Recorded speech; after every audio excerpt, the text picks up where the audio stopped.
But KJ, we were having this conversation about how we kind of got into this industry. For me, Yes.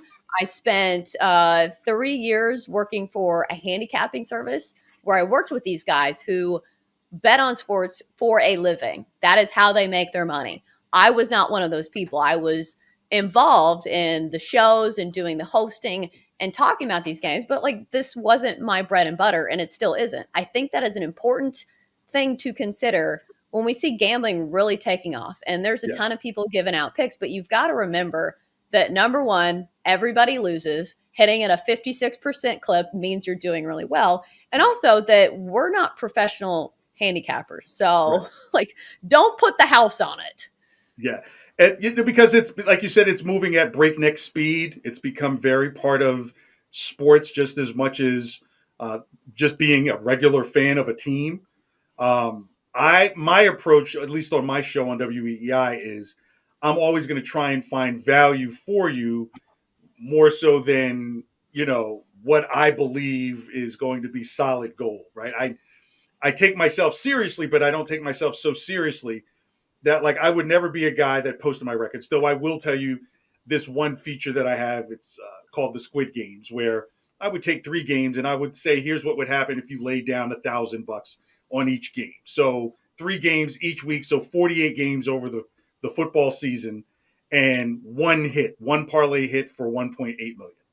So my belief is if you were one of those people that, put up 48,000 and won 1.8 and you only lost 48,000 off of my bets, then I've done my job, but it's an entertainment aspect of it as well that says, still try and have fun. Some people take it serious. I'm just not one of those type of people who are just going to, try and beat you over the head with what I know versus what you're trying to do and enjoy for yourself.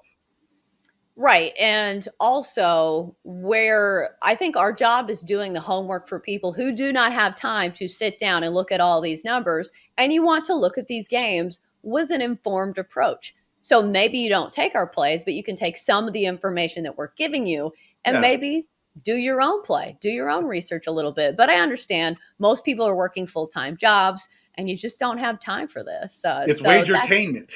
Yeah. right. So we're trying to have a good time at the same time as well. Coming up next, BetQL Daily. The Joes and Aaron discuss today's slate and baseball and all the NBA action coming up this weekend and what plays they like, because I'm sure they've done the homework and maybe they have a different spin on some of the same games that we're talking about. If you missed the conversation with Ariel Epstein, the prop queen, about our best MLB props tonight on the slate, then download and subscribe the Daily Tip wherever you get your podcast. So now let's look at the slate and see where we have the most faith in today. Today's best bets. All right, Kate, since you are the fill-in host, I'm going to let you bat leadoff because I think that you can bat for average. I think you can get on base. I think you have a good eye. So what's your best play on I'm going today's slate? I'm going with the home run team, the Blue Jays, Yankees. Take the Blue Jays money line. I think there's value in the Blue Jays now, and as the season goes on, they're my pick to actually go to the World Series in the AL. I don't think I have. I think I have them losing to the Dodgers, but I think you're going to start to see this Blue Jays team where, like against the Yankees, where there's not really any value there. But after what happened last night, plus Saravino in his last outing against the Red Sox really struggled. He's still trying to come back from arm surgery, get himself back into starter mode. And the last thing you want to do is throw a few BP fastballs to Vlad Guerrero Jr. again. So I see beautiful value in the Blue Jays on their money line. Yeah, I like that. I'll be on that as well. It is not my best bet, but it's certainly on the card for me just because the Blue Jays, that lineup is absolutely potent. And we see how hot Vladdy Jr. is coming off a 3 home run night in the Bronx against Garrett Cole. And looking at the pitching matchup, Kevin Gausman, really good season with the Giants last year. Kind of a surprise for a few people. He was a guy that was, I think, non-tendered or non-somethinged by the Cincinnati Reds, went to San Francisco and had an excellent season. So I have a little faith in him. And also that lineup that's been extremely potent, especially in the first 5 innings. This is a team that jumps on teams early and doesn't look back. But for me, my best play is going to be an underdog play. I'm going to look at the St. Louis Cardinals at plus money today against the Brewers. Let's see what that price is. I think it's plus 120, plus 125. 125. 125, Yeah. yeah. Oh, it's plus 125. 115 at Okay. BetMGM. Let's do that. We've seen money coming in on the Cardinals, apparently because this was 125 last night. And here's why. The Cardinals have been especially good against the Brewers dating back to last season. If you look at their numbers, they are 6-1 in their last 7 games against Milwaukee. I'm aware that that was last season, but we saw it in a lot of these games where they were underdogs against some of the best pitchers on the staff of the Brewers, they would come up with wins. And for me, it's more about the offenses than anything. This Cardinals lineup has been extremely hot. They have 4 batters in their lineup right now, hitting over 300. And then looking at the scores of their games, they have scored 6 runs or more in 3 of their 4 games. And then looking at the Brewers, this was the problem from last year. The Brewers have a pedestrian offense, and it's been the case this year. They've scored no more than 5 runs in any of their games, and they've been shut out twice, including to the Orioles. And as favorites this year, they're just 3-3. So maybe the Brewers are a bit overpriced in this one. I'm aware Brandon Woodruff is a good pitcher, but I think Adam Wainwright can have another decent start, and I will carry or continue to ride these Cardinals hot bats for my best bet. So now we go to the 8 ball. And Oh, we no. ask, Oh, that 8 ball. I was like, KJ, we had were a pool you table here? I was saying it's a family. I changed that family real quick. And I'm like, what kind of show am I on? No, every day on the show, we do our best bets and we ask Yes. the real expert, the Magic 8 Ball. You've heard of a Magic 8 Ball, right? Are you Where it keeping gives you like Spencer gifts answers. like in business? All In the right, so mall, let's your get mall to it. gifts? All right, Magic 8 Ball. Do we like KJ's best bet? The Blue Jays over the Yankees today. What's the answer? The answer is He's a most genius. likely. He's a genius. Most likely. See, Most there you go. likely. Yeah. You know, when you hit 3 home runs the night before, you're like a kid at Christmas, like, I cannot wait to get back to the ballpark. And, you know, again, like I said, Severino suffered in his last start. I think the Blue Jays, I'm surprised that they were actually plus money when I saw the line. I was like, really? After what happened last night? Well, we always talk about the Yankees kind of being overvalued. Yes. And I think it's because also they're at home. So maybe they do deserve to be favored, but it's hard to look away from the Blue Jays at plus money. So let's go to my best bet and ask the Magic 8 Ball. Cardinals plus 115 on the money line against the Brewers. Do we There's like some it? extra. 8 Ball. You've got a lot of extra shakes going on there, Chelsea. You sure? The 8 Ball says very doubtful. See, you shook it too much. Do you You have a overthought the strategy 8 that I ball. should use in the Magic Absolutely. 8 Ball? Yes, you shake it 3 or 4 times, and it's always going to be positive.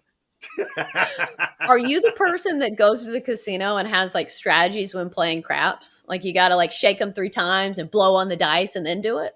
Well, kind of like, you know, don't ever, at the 8th roll is most likely going to be the death one. So if you get hot on 7, 8's going to hit you, and it's probably going to be bad. So in terms of probabilities, yes, I'm a sucker for probabilities. I watched an entire YouTube video on somebody called the Bone Thrower, which is this guy who claims to have all the answers when it comes to playing craps and throwing the dice in such a manner in which not to roll a 7. It was That's an interesting incredible rabbit hole. shotgun technique. You got to come out with the pointed gun. You know, when you roll, your finger has to be in a perfect 90-degree angle with your gun, right? You know, roll.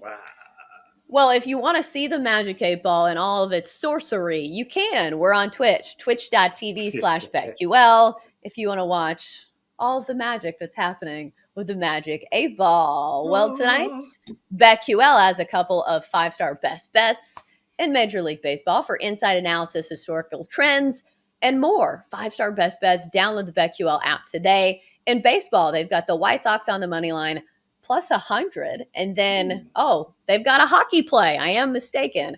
They have an under in Calgary and Vegas Golden Knights, which I'm not a hockey person. I think we've established that on this show.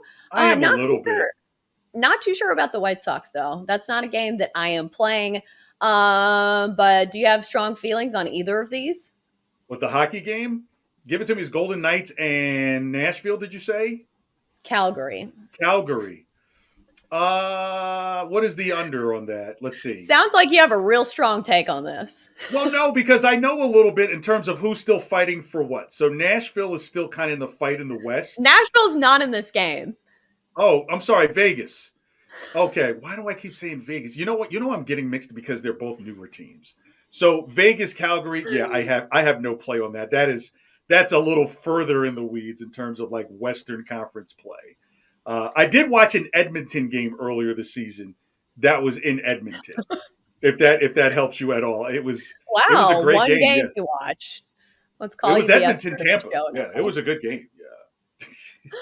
I need to look at some of these strikeout props because they probably just posted the numbers because there are some games where I think I would like some strikeout props as well, but I haven't had a chance to look at them. KJ, do you have any other plays you like today?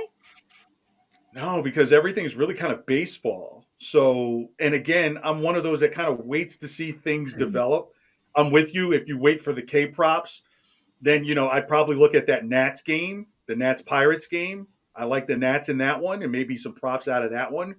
But other than that, man, it's just I'm one of those that kind of slow walks baseball over, just being totally honest. But when I do see action happen, I think if you could see that you can get a good value against someone like the Yankees, or if you're looking at total against the Red Sox, I would always kind of go over the way their pitching staff is. So I'm still kind of looking, fleshing out some of the stories.